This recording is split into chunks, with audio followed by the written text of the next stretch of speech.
In this last video, we're going to take a look at some other things that will help you as far as making your form look better and for the interaction of users with your form. The first thing we want to talk about are labels. Labels are what the user is going to see next to the control that you've made, like a text box that says first name. So it's what indicates to the user what they should be putting in the box. The label element does not affect the form in any way other than telling users what information they should be entering. It carries an attribute called for. The for actually indicates the form control associated with the label. So the value of the for attribute then would be the same as the value of the ID attribute on the corresponding form control. And again, the ID and the name of a form control does not necessarily have to be the same. It's okay if it is. More often than not, they're going to be different. That's your preference. Another way that you can use the label is as a containing element. In that case, you don't need the for attribute because it applies to the form element that is inside of it. That kind of label is sometimes known as an implicit label. The drawbacks to this is you're not 100% in control of where the label appears in relationship to the form itself. So if we take a look at an example of the label as an individual, you'll see that in both our rows we have not only a text box and a password in this case, but we also have a label. The label is what's going to actually display next to it. Notice that the for in the label matches up with the ID value of the input. Right now there's no functionality for this for other than visually letting the programmer know that this label belongs to this input type. The alternative to that would be to use it as a container element. And this example, we still have the same text box and password box, but in this example, the label with no attributes contains both what's going to label it as well as the input itself. And again, this is where you lose a little bit of control over where this username is actually going to appear. Now, I've seen it used both ways. I've seen it work fine both ways. My preference is to use it individually, but if you want to use it as a container tag, you're more than welcome to do that as well. Either one is correct. You can also kind of group your controls together using field set and legend elements. They work hand in hand. So if you've got a longer form and you want to put everything that has to do with personal information in one section, maybe everything to do with signing up for a class in a different section, you can do that. The field set element actually creates a border around the group of controls that you want to show their relationship, that they're together. So the field set adds that border around it and kind of groups them together. The legend enables you to specify a caption for the field set. It acts as a title for the group of form controls. Whenever you do use the legend, it should always be the first child of the field set. The field set element can take all the universal elements or attributes as well as name, disabled, and form, while the legend element can take all the universal attributes. So you can see in this form we actually have three field sets. First one is here, second one, and then the third one that's on the bottom here. And you can see then that each one has a legend. This one is a tiebreaker option. This legend is competition question. And this one has contact information. So this is grouping. In this first example here, we'll look at this one in a little bit more detail. This is grouping these three labels, which include an input, so they're container labels, but it's containing these three labels.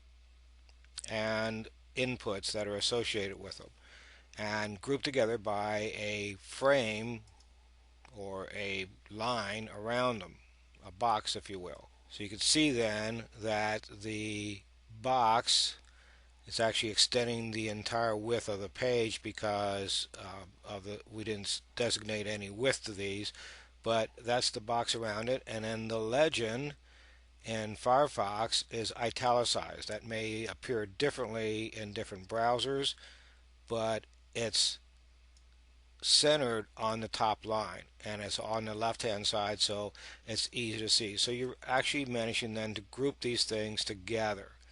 And then the last one that I didn't even show you was the enter the competition, which just held the button to submit it. Elements can receive focus also, and those are the elements that a user can interact with. So if a user is expected to interact with an element, that element then must be able to receive focus. Those would be any of the controls in a form, obviously, because the user needs to input data. It could also be links on your page.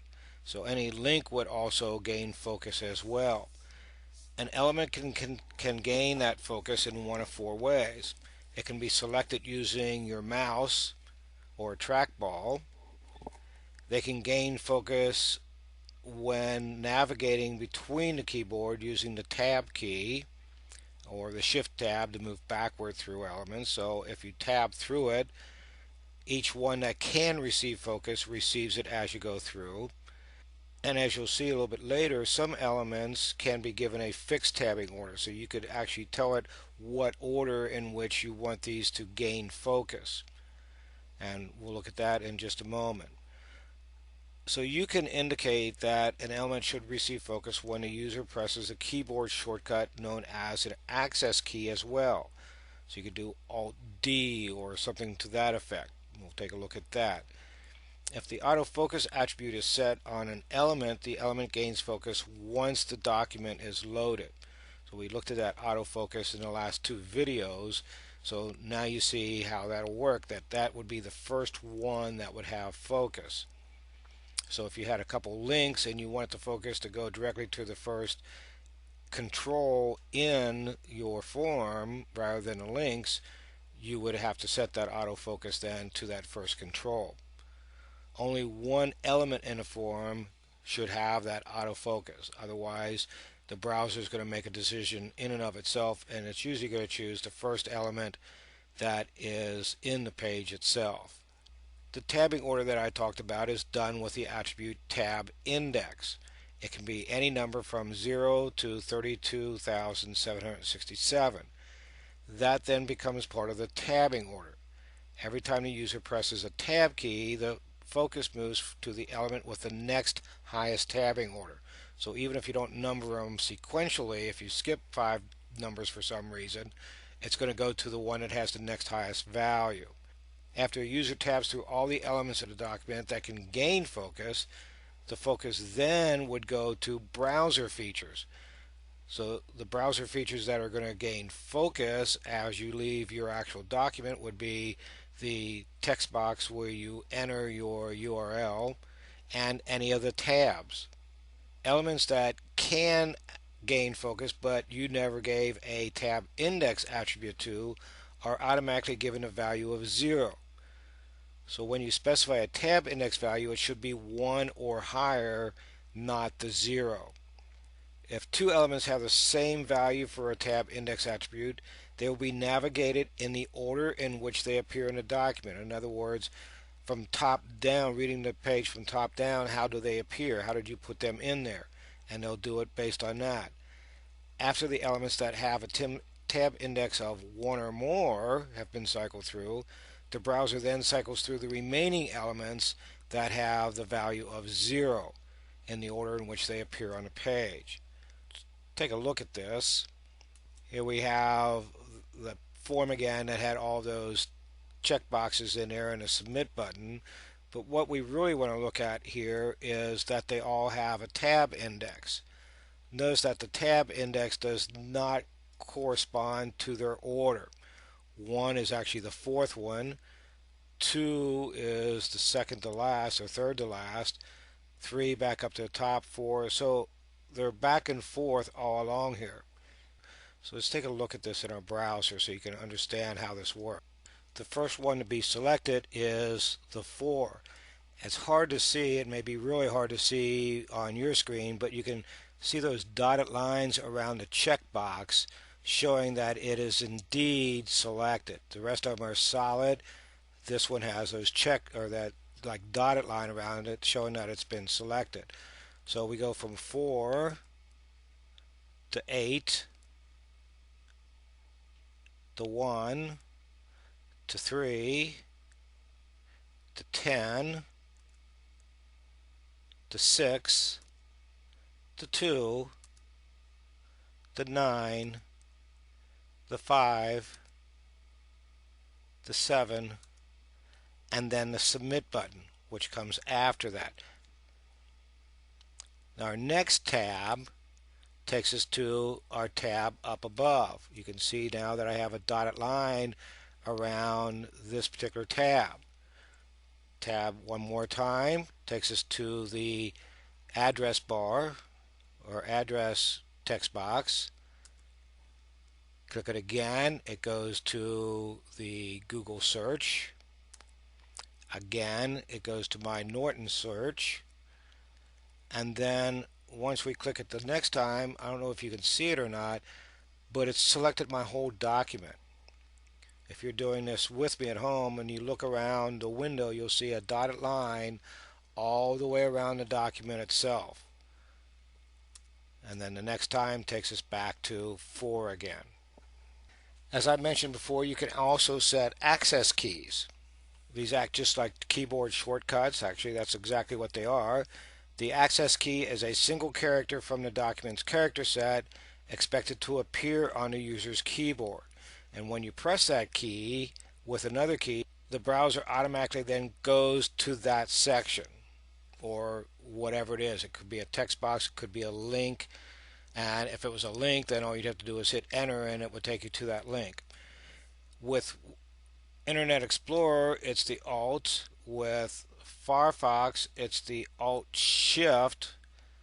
And with Apple or Macs, it's the Control on it, the Control key on an Apple. The access key is defined using the access key attribute. The value of that attribute is the character or key on the keyboard you want the users to press. The effect of the access key being used depends on the element that it is used with. With the legend element, if the page is no longer than that viewport, the browser scrolls to that part of the page and automatically gives focus to the first form control in that section. When used with form controls, those elements actually gain focus. The same would be true of an anchor tag. When you're using letters A to Z, it does not matter whether you specify an uppercase or lowercase access key, although strictly speaking, it should be lowercase.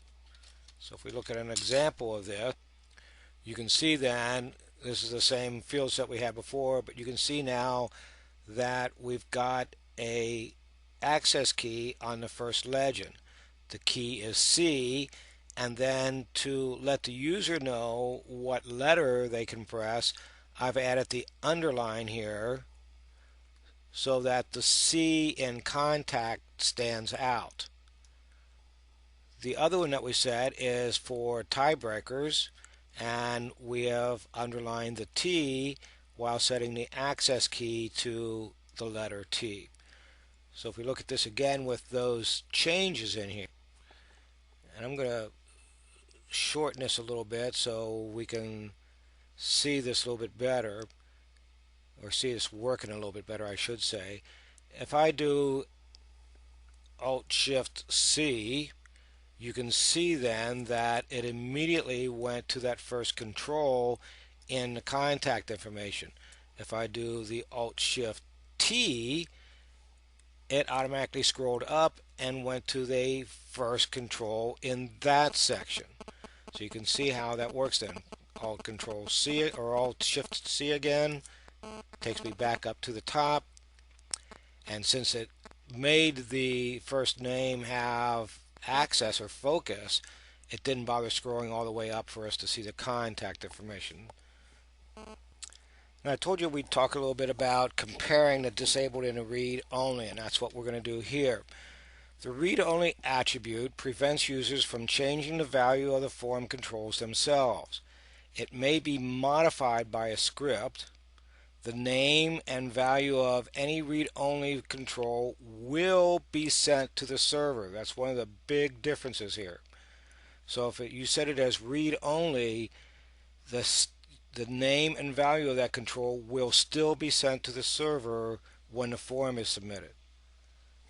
The disabled attribute disables the control or set of form controls if it's a field set element, so that the users cannot alter it.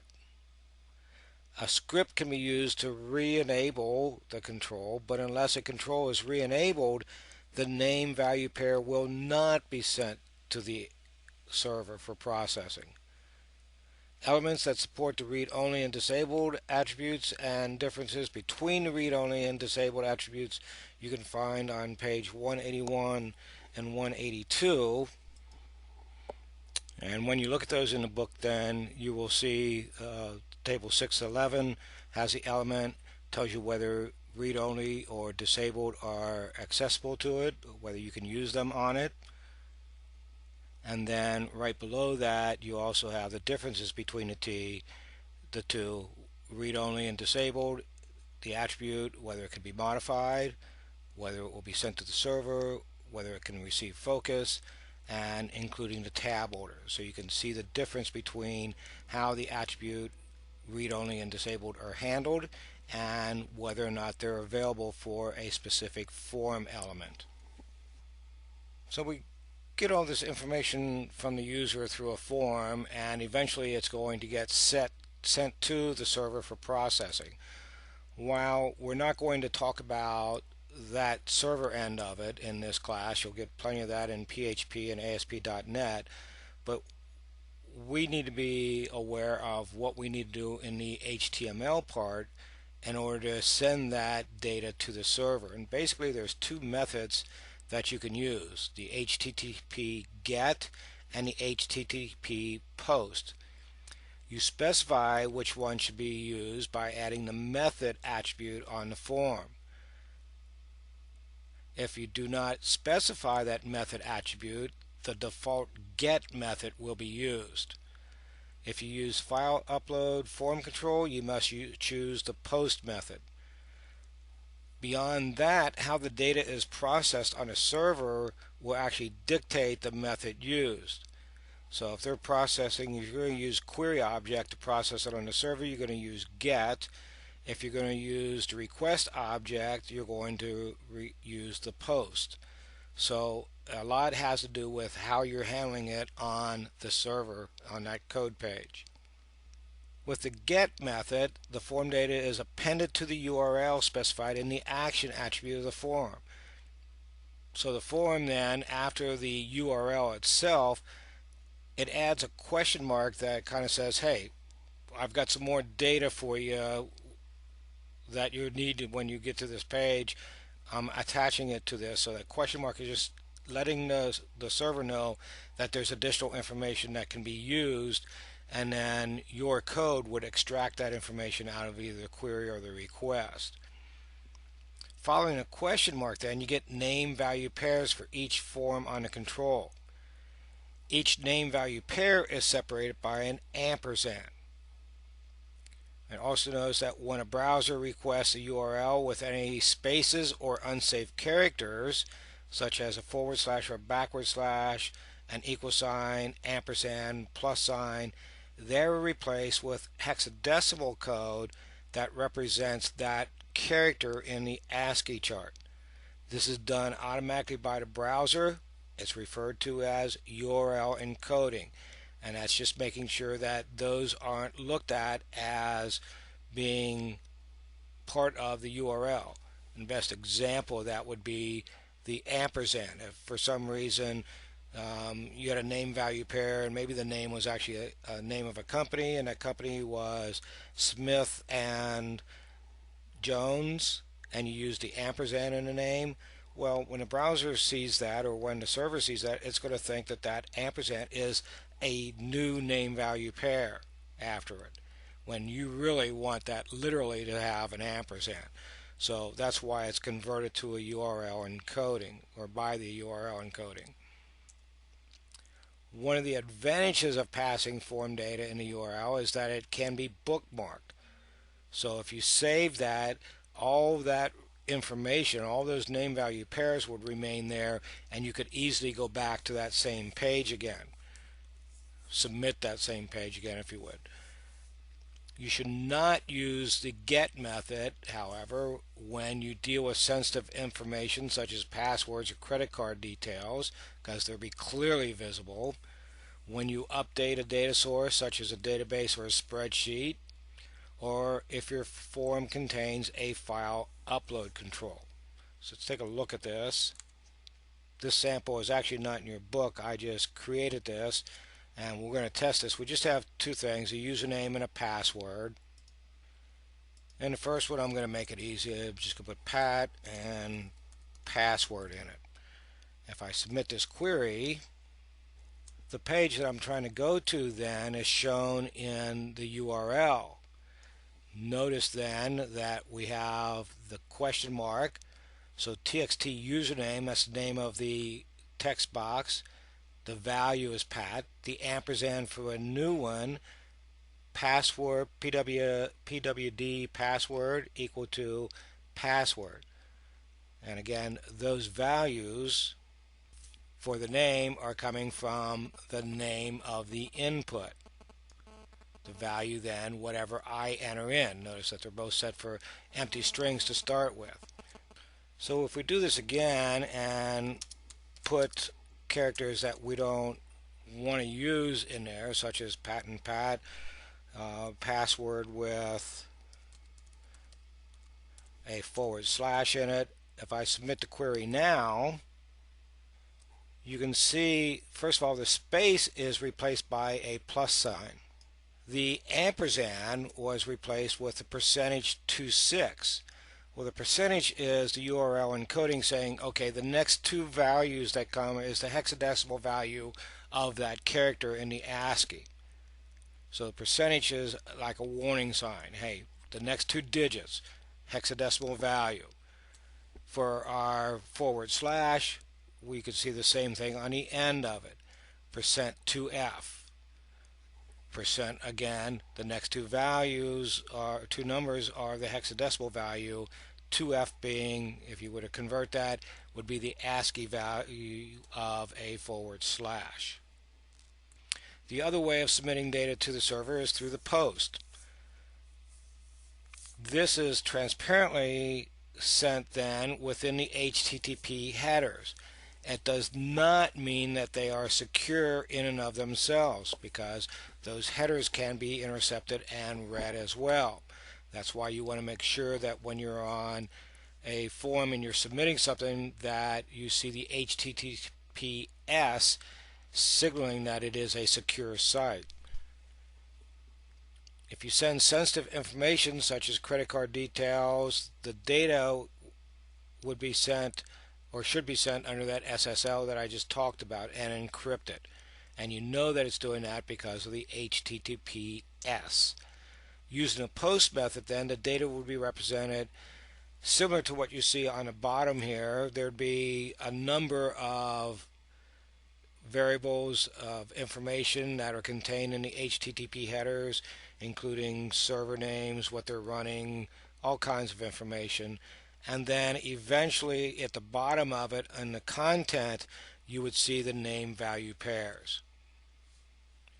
So the post is more secure. Post is usually used whenever you have HTTPS, or if anything is secure in and of itself.